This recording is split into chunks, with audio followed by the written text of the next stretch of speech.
Hello everyone, and welcome to my channel. If you're new to me, I'm Jaboria Scott, a leadership coach and consultant. And if you're a subscriber, welcome back and thank you for tuning in every week.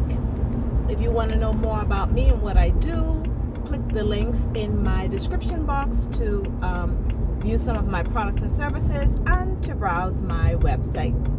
So this is one of those vlogs where I share with you my thoughts as I am building my business, as I'm developing into the entrepreneur that I want to be.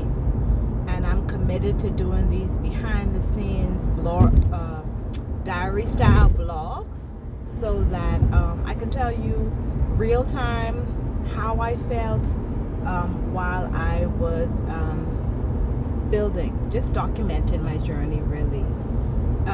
And it is the day after Thanksgiving holiday 2022, and I'll start with one of the things that I'm grateful for. But this vlog is really about some of my reflections on some of the things that I have learned recently along the way. Okay, so one of the things I want to say that I'm grateful for is that I committed to myself. One of the things that I had always said to myself was that I didn't want to be a bystander in my own life. I wanted to be an active participant in my life, meaning I wanted to create the life that I truly want for myself by design, being intentional about the steps that I take to craft the life of my dreams. And I believe that everything you want out of life, any goal, any desire, it starts with a strong intention. You have to know what you want and be decisive and clear about it in order to get there. And so entrepreneurship for a large part of my adult life has been a dream of mine, but there were truly years where I kept saying, I don't know what to do, I don't know what to do, I don't know how to start. And I should have changed my self-talk, because whatever you tell yourself, that's what you start to believe. And even though in that moment I didn't know where to start or where to begin, which really took me longer to start than I should have started, but you know, everything happens in its right time. But I kept saying, I don't know what to start, I don't know what to do. What I should have said is, instead, I may not know where to start or what to do right now, but I'm resourceful, I'm intelligent, and I can figure it out. Because like most of us, anything you don't know how to do, there are people or resources or things that you can read or look at or talk to and find out how to start. You can learn from examples from other people who started down that path. And so I'm grateful, one, that I set the intention to really figure it out so that I could live the life of my dreams and craft the life of my dreams. So I'm really proud of myself and grateful to myself for not giving up on me and for really setting that intention for what I wanted and going after it. And I hope the same thing for you. Nothing is impossible. No matter what your heart's desire is, what your dream is, you can do it. Even if it seems impossible, even if you don't know where to start at the moment when you think about what you want for yourself, it's okay. The information is out there. There's someone else who has done it. You don't have to create it from scratch. You can look at their example, learn from them, talk to people, research stuff. You can, and it starts with one small step. You don't have to figure out how you get to the end of your goal. You just say, this is what I want for myself, like entrepreneurship for me. And then you take the small little action steps that you can take to lead you to where you want to be. So nothing is impossible. Everything is impossible. If you can think a thing, then you can have a thing. The next thing that I would say that I'm learning along my journey is that 100% it's important to invest in me. And in order to invest in me, I had to put myself first, because if we have family, if we have friends, if we have obligations, it's always easy. Sorry guys, I'm parallel parking. It's always easy to put those things ahead of yourself. And if you have a goal or a desire, it may require you to be a little focused on yourself than you normally are in order to take the action steps to get that dream, make progress on that dream or that goal. So it's okay to be a little focused on yourself, a little selfish, if you will, for a little while, because it won't be forever. But that way you can have your undivided attention, your undivided focus on the things that matter to you, on the things that are going to move you toward where you want to be to make progress on your dream. So it's okay to have that undivided focus on yourself. Sorry, a call is coming through. So I'm going to just reject that. I should have put my phone on do not disturb, but I should have put this on do not disturb. But I did not do that. Let me see if I can do that now, guys. If it'll let me. Let's see. Sorry about that. So yeah, just focus on yourself for as long as you need to. And that requires sometimes dedicating time to yourself. And that leads me to my next point. If you decide that you want something out of life, whether it is to be an entrepreneur or to get a different job or to learn a skill set that will bring you more money or create a family, whatever it is, learn something that you hadn't before, transition from one industry for your employment to another industry, whatever it is, okay? Whatever your thing is, one valuable piece of advice that I got earlier on in my career was never be too tired after your day job to work on your dream. So if you have a focus, if you have something that you want to transition to, don't be so all in and committed that you don't have time to work after hours on the thing that you really want to focus on or you want to become a reality. Because the reality is, if you don't take time to work towards it, it'll never happen. It'll be one of those things in the back of your mind, wish I woulda, shoulda, coulda done, and then you blink and 5 years pass and you're still thinking about it and you never did it. Then you blink again and another 4 years pass and you're thinking about it and it never happened. And so I know some of our jobs can be, very involved. We can be stressed after work to where all we want to do after work is come home and watch a little TV, eat dinner, and just relax and de-stress and decompress from the day. And trust me, I've been there. I've had stressful jobs, but rewarding jobs in the same way, jobs that I have loved. But it doesn't make it any less involved or consuming or the desire to de-stress after the workday. I get it. But what are you willing to sacrifice? If you want to make whatever that dream or goal is a reality, then that means instead of watching 4 hours of TV when you get off, maybe you watch half an hour or 60 minutes and then you get to working on your dream. Or maybe you forego that TV or that program you listen to or whatever it is, have your dinner and then focus on working towards your goal until bedtime. It's going to take some sacrifice. And sometimes the sacrifice is your energy, your time, and your mental resources.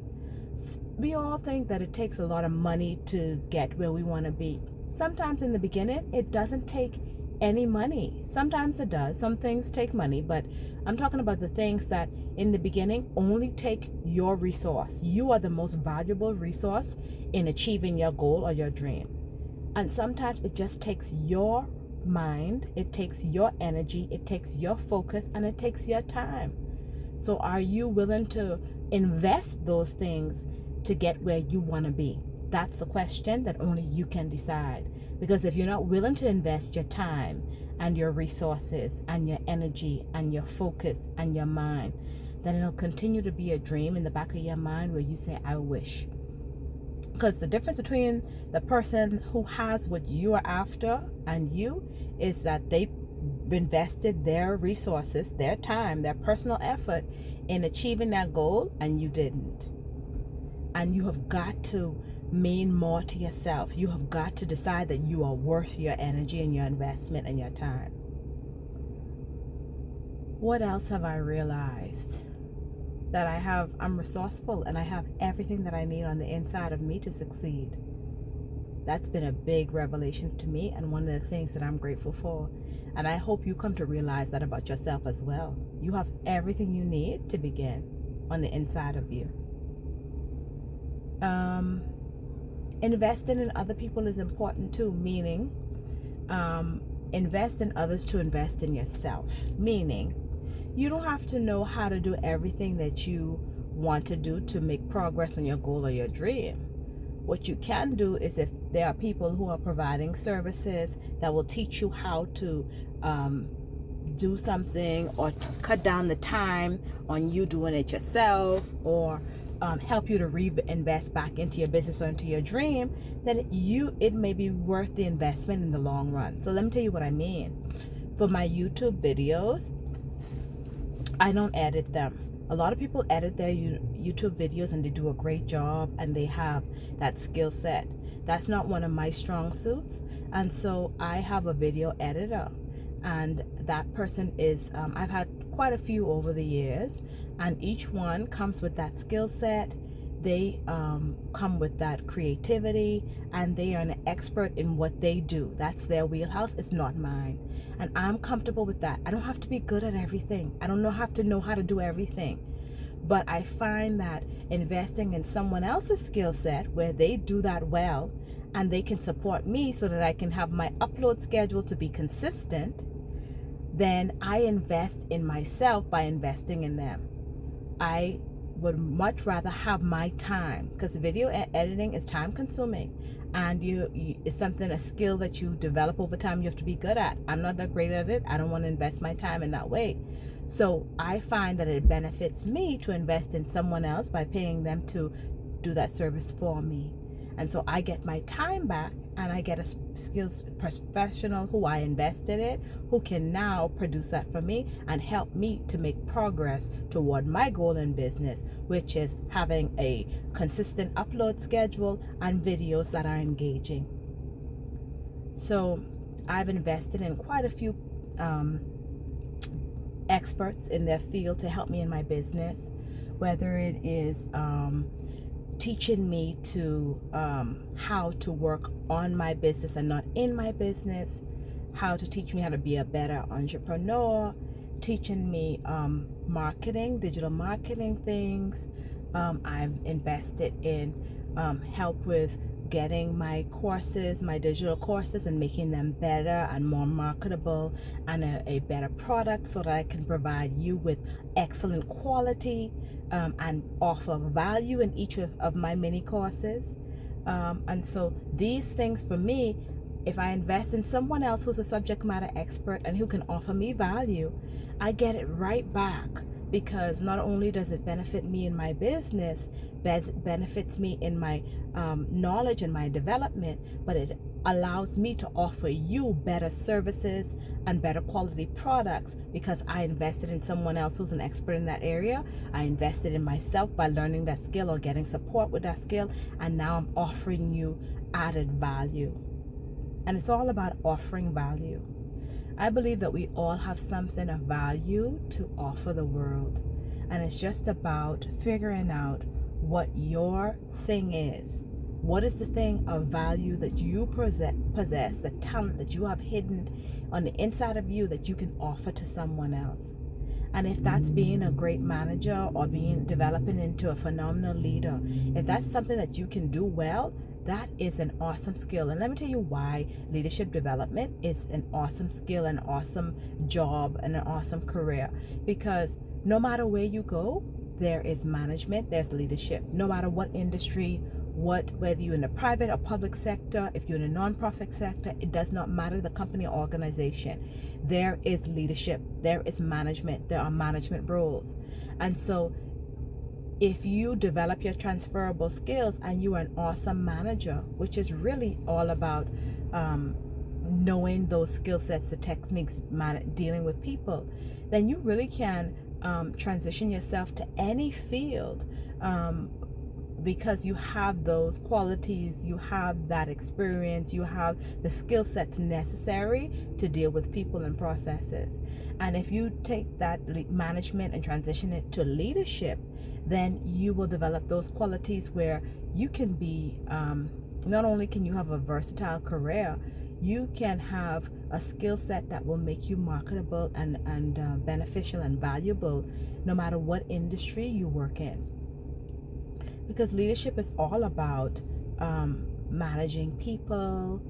Leadership is all about being a visionary and really inspiring those around you, and really working with people, understanding what inspires people, how to develop processes and that kind of thing that really set the course for your organization.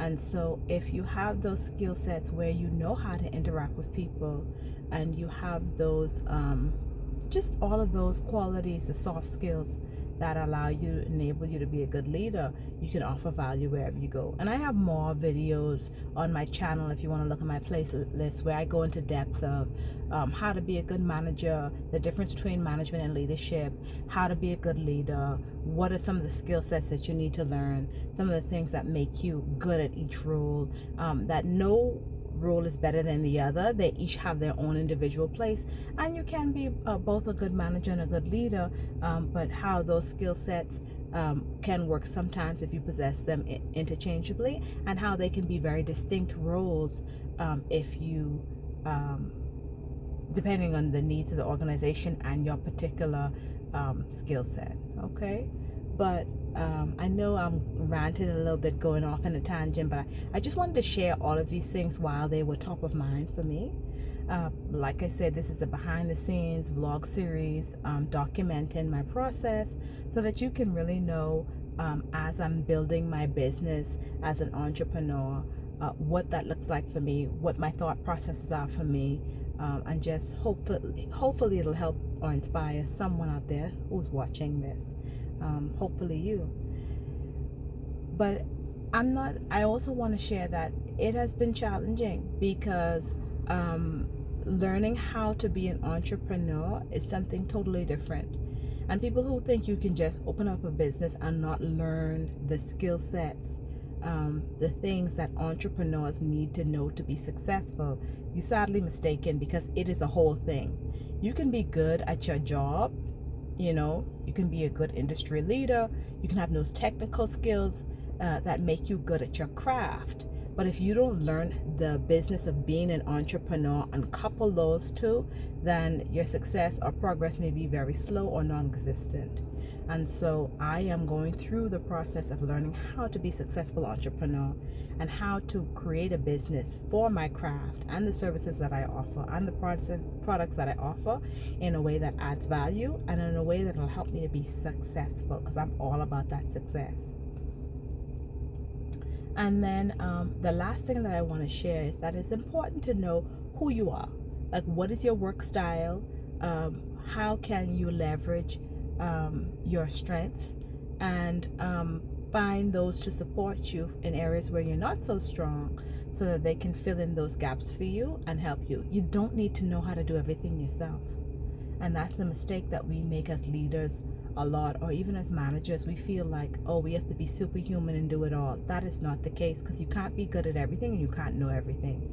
And so when you know what your work style is, what your organizational style is, and some of those personality tests out there are very good at letting you know how you manage conflict, what is your working style. They do them a lot in the corporate business world, where they take those assessments, or they ask leaders or managers to take those assessments, so they know how best you interact with people, how do you function in the workplace. And so I would encourage, there are many different ones out there. I don't want to name anyone in particular, because I'm not endorsing any one of them specifically, but I've taken out quite a few of them over the years, and I know that I am a strategic kind of person. I like organized processes. I like systems, and that helps me to really, I like a structured way of working. And so it doesn't mean that I'm not creative, because I do have a creative side, and I think we all do within our wheelhouse or within our respective talents. But because I know that I will work with my team who has different personality styles to kind of compensate for the areas where I'm not strong, and I know how to work and what kinds of things motivate me and inspire me and make me more creative. So I don't want this vlog to be too long, but I just want to say thank you. If you haven't subscribed yet, please click the subscribe button and click the notification bell so you'll know when I post new videos just like this one, and comment below. I want to hear from you. This is a community. What are some of the things that you struggle with? And if there was a particular part of this video that hit home for you, let me know in the comments as well. I'd love to hear that and know what that is. And if you want to hear more from me about my journey as an entrepreneur, as I document, let me know that in a comment, and I'll share more of the ups and downs. As always, have a great week. Be kind to yourself, and thank you so much for watching. Bye.